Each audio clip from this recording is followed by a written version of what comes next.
এই নাহিদ ইসলাম যখন কথা বলছিলেন, তার কথা বলার সময় আমরা দেখতে পাচ্ছিলাম বাংলাদেশের পতাকা উঠছে, জাতীয় পতাকা উঠবে, কিন্তু তার সঙ্গে সঙ্গে ফিলিস্তিনের পতাকা উঠছে, অর্থাৎ প্যালেস্তাইনের পতাকা উঠছে। একটি দেশের রাজনৈতিক দল প্রতিষ্ঠা হচ্ছে, আর সেই দেশের রাজনৈতিক দল প্রতিষ্ঠার সময় বাংলাদেশের জাতীয় পতাকার সঙ্গে উঠছে ফিলিস্তিনের জাতীয় পতাকা। প্যালেস্তাইন ইসরায়েল ইস্যু সবাই আমরা জানি, কিন্তু আদপে এই দল গঠন হওয়ার সময়, এই ধরনের পতাকা ওরা, এটা কিসের ইঙ্গিত বহন করছে? কারণ নাহিদ ইসলাম যখন বক্তব্য রাখছেন, তখন একদিকে যেমন বাংলাদেশের পতাকা উঠছে, জাতীয় পতাকা, একদিকে তখন ফিলিস্তিনের পতাকা উঠছে। আর এ বিষয়ে আমার সঙ্গে কথা বলতে যুক্ত হয়েছেন বাংলাদেশের সাংবাদিক শাহিদুল হাসান খোকন। শাহিদুল দা, বাংলাদেশে একটি রাজনৈতিক দল ঘোষণা হচ্ছে, গঠন হচ্ছে, তৈরি হচ্ছে, খুব ভালো কথা, হতেই পারে, কিন্তু সেই দল ঘোষণা হওয়ার সময় বাংলাদেশের জাতীয় পতাকার সঙ্গে সঙ্গে ফিলিস্তিনি পতাকা উঠছে, এবং সেই দৃশ্য আমরা দেখাবো দর্শকদের। তাহলে এটার তাৎপর্য কি? অ্যাকচুয়ালি মানে বাংলাদেশের আজকের যারা রাষ্ট্র ক্ষমতায় আসীন আছে, গতকাল যে ছাত্র জনতার যে রাজনৈতিক দলটি গঠন করা হলো জাতীয় নাগরিক পার্টি, এরা কিন্তু তাদের পার্ট।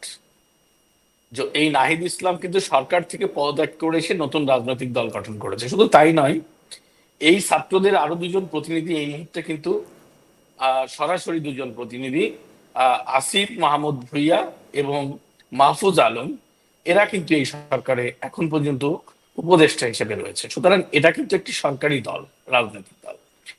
এই জন্যই আমি বলছি যে এই সরকারি রাজনৈতিক দলটি কিন্তু পুরোপুরি একটি জঙ্গিবাদী শাসন ব্যবস্থার দিকে বাংলাদেশে আগাচ্ছে এই সরকার, যার প্রমাণ আমরা পেয়েছি। আমরা 5 আগস্টের পরে ঢাকার রাস্তায় আইসিসির পতাকা, ঢাকার রাস্তায় আমরা হিজবুত তাহরির পতাকা নিয়ে, নিষিদ্ধ ঘোষিত সংগঠন, আন্তর্জাতিক স্বীকৃত জঙ্গি সংগঠন যারা, তাদের পতাকা নিয়ে আমরা কিন্তু রাজপথে এই ছাত্রদেরকে, এই জনতাকে দেখেছি, যারা দাবি করে নিজেদেরকে ছাত্র জনতা।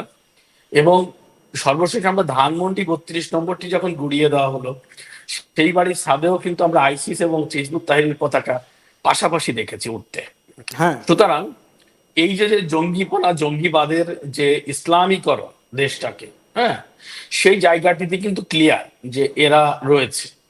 সুতরাং এই পরিস্থিতিতে দাঁড়িয়ে তারা আজকে বাংলাদেশের পতাকার পাশে ফিলিস্তিনির পতাকা তারা টানিয়েছে কেন, আমি বুঝতে পারছি না। এটা আমার মাথায় ঢুকছে না।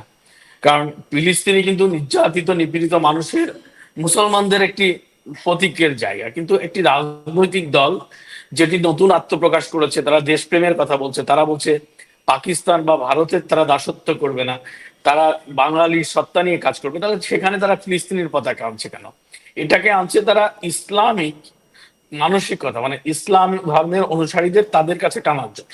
এটা একটি ধর্মীয় ব্যাপার, ধর্মীয় দৃষ্টিকোণ থেকে তারা এই কাজটি করেছে। আমার যেটা মনে হয় আর কি, যে যারা উগ্রপন্থী, উগ্রবাদী মুসলিম, তাদেরকে তাদের কাতারে আনার জন্যই মূলত এই কাজটি তারা করেছে। এই ছাড়া ফিলিস্তিনের পতাকা কেন এই জাতীয় নাগরিক পার্টি, নতুন রাজনৈতিক দল যারা বাংলাদেশের কথা বলছে, তারা সেখানে কেন আনবে? এই প্রশ্নটিতেও করাই যেতে পারে। একদমই একদমই। কারণ সত্যি কথা বলতে গেলে যে কোনো রাজনৈতিক দল গঠন হলে সেই দেশের জাতীয় পতাকাটা সবার আগে থাকে, জাতীয় পতাকা বা জাতীয় রাজনীতি করার ইচ্ছা মানুষের মধ্যে থাকে। কিন্তু যখনই নাহিদ ইসলাম বলছেন ভারত এবং পাকিস্তানপন্থী রাজনীতির জায়গা হবে না, তাহলে কি ফিলিস্তিন ইসরায়েল ইস্যু নিয়ে এবার বাংলাদেশ রাজনীতি করবে, এরকম একটা ব্যাপার? সাইদুল্লাহ, আরেকটা বিষয় যদি আমরা একটু স্পষ্ট করার চেষ্টা করি, যে বিষয়টা আপনাকে আগেও বললাম, যে এই ফিলিস্তিনি পতাকা ওঠার বিষয়টা, দেখুন এই ছাত্রদের সঙ্গে কিন্তু পাকিস্তানের খুব একটা নিবিড় যোগাযোগ স্থাপন হয়েছে। এই গত 5ই আগস্টের পর থেকে পাকিস্তানপন্থী এবং পাকিস্তানি মনোভাবা সম্পন্ন মুক্তিযুদ্ধ বিরোধী কিন্তু অনেক মানুষের সঙ্গে তাদের যোগাযোগ স্থাপন হয়েছে।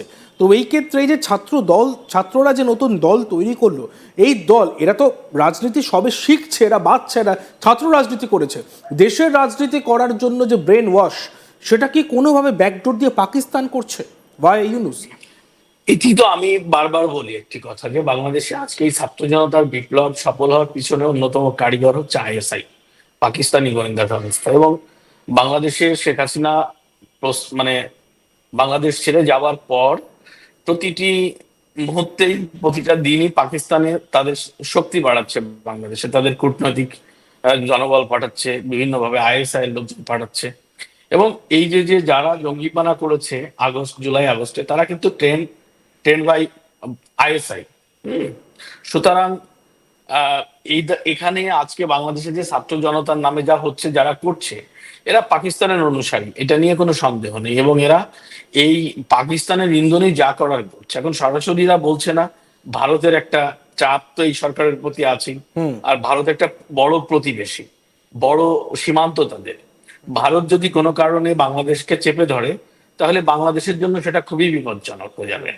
বিশেষ করে তারা যদি খাদ্য পাঠানো বন্ধ করে, তা 1 মাসের মধ্যে বাংলাদেশে দুর্ভিক্ষ দেখা দেবে। একদম আজকে বলা হচ্ছে যে পাকিস্তান থেকে চাল আসছে, পাকিস্তানের চালের কেজি ভারতের চালের কেজির থেকে 4 টাকা বেশি পার কেজিতে। ঠিক। মানে ভারতের চাল যে দামে চাল কেনে বাংলাদেশ, তার থেকে পার কেজিতে 4 টাকা বেশি। তো এরকম প্রত্যেকটা ক্ষেত্রেই বাংলাদেশকে কিন্তু তার মূল্য চোকাতে হবে। সুতরাং এই ভয়টাও এই সরকার বা এদের মধ্যে আছে। আর জঙ্গিপানা হলে বাংলাদেশ, যারা আন্তর্জাতিক অঙ্গনে কাজ করে, বিশেষ করে আমাদের সামরিক বাহিনীর সদস্যরা, তাদেরকে তো বিপদে পড়তে হবে ভাই। সুতরাং এই পরিস্থিতিতে দাঁড়িয়ে ভারতকেও তারা চটাতে চাইছে না, কিন্তু তারা এই কারণেই প্রকাশ্যে পাকিস্তানের কথা বলছে না। তারা একটা স্ট্র্যাটেজি চেঞ্জ করেছে যে আমরা পাকিস্তানেরও না, আমরা ভারতেরও না। এতদিন বলেছে যে ভারতের না, হ্যাঁ এখন আবার একটু হালকা করে পাকিস্তান সংযোগ করেছে। হ্যাঁ, সে নাইর ইসলামের কথা শুনে সেটাই মনে হলো, হ্যাঁ, তো যেখানে আদৌ ভারত আর পাকিস্তান পন্থী রাজনীতি চলবে না। আদৌ আদৌ তো তা নয়, আদৌ তারা তা নয়। পাকিস্তানের প্রেসক্রিপশনেই তারা চলছে। একদম এবং পাকিস্তানের জামাত ইসলামের যিনি আমির, তিনি কিন্তু প্রকাশ্যে একটি জনসভায় বলেছেন যে পূর্ব পাকিস্তান আবার আমাদের হয়ে গেছে। হ্যাঁ, তো সুতরাং এই যে তাদের মধ্যে যে যে আত্মতৃপ্তি ওখানে পাকিস্তানিদের মধ্যে, আর এদিকে আমাদের যারা এন্টি লিবারেশন ফোর্স তাদের মধ্যে, সুতরাং এই দুটো পক্ষ কিন্তু এক হয়ে গেছে এবং এই পক্ষেরই এরা প্রতিনিধি। একদম একদম একদম। এই জায়গায় দাঁড়িয়ে আরো একটা যে বিষয় আমার খুব জানতে ইচ্ছা করছে, বিশেষ করে যে সমস্ত দর্শক আমাদের সঙ্গে জুড়েছেন তাদের জন্য জানতে ইচ্ছে করছে, যে বাংলাদেশের সেনাপ্রধান হঠাৎ করে দুদিন আগে বেসুরো গিয়েছিলেন, এর পিছনে কোনো কি অন্য ষড়যন্ত্র বা কোনো গভীর কারণ আছে? সূত্র মারফত কি খবর পাচ্ছেন? আপনি তো অনেক বরিষ্ঠ একজন সাংবাদিক। দেখো, বাংলাদেশের সামরিক বাহিনী নিয়ে আমি আর বলতে চাইছি না, কারণ আমি একটা জিনিস মনে করি যে 5 আগস্ট বাংলাদেশের সেনাপ্রধান জনতার উদ্দেশ্যে ভাষণে বলেছিলেন যে আমি এখন থেকে বাংলাদেশের দায়িত্ব গ্রহণ করলাম। এবং উনি নতুন একটি সরকার গঠনের পর ওনারা কিন্তু ম্যাজিস্ট্রেসি পাওয়ার নিয়ে বাংলাদেশের রাষ্ট্র বিভিন্ন জায়গায় পাবলিক অপারেশন করছেন, মানে আইন শৃঙ্খলা রক্ষার জন্য। সুতরাং সেনাবাহিনীর আজকের এই পরিস্থিতির জন্য একটা বড় দায়বদ্ধতা আছে এবং সেই জায়গা থেকে তাদের ফেরা দরকার। কারণ বাংলাদেশ সেনাবাহিনী জাতিসংঘে কিন্তু খুব গুরুত্বপূর্ণ ভূমিকা পালন করে, আন্তর্জাতিক অঙ্গনে তাদের একটা ব্যাপক প্রশংসা রয়েছে এবং তাদের কার্যক্রম কিন্তু আন্তর্জাতিক অঙ্গনে একদম টপ লেভেলে, একদম এই সেবা কার্যক্রম। তো সেখান থেকে তারা জঙ্গিবাদে জড়িয়ে নিজেদের অস্তিত্ব বিলীন করবে, না বাংলাদেশটাকে আবার সেই সেকুলার পথে ধাবিত করবে, সেই ডিসিশন তারা না। এটা নিয়ে আমি না বলাই ভালো।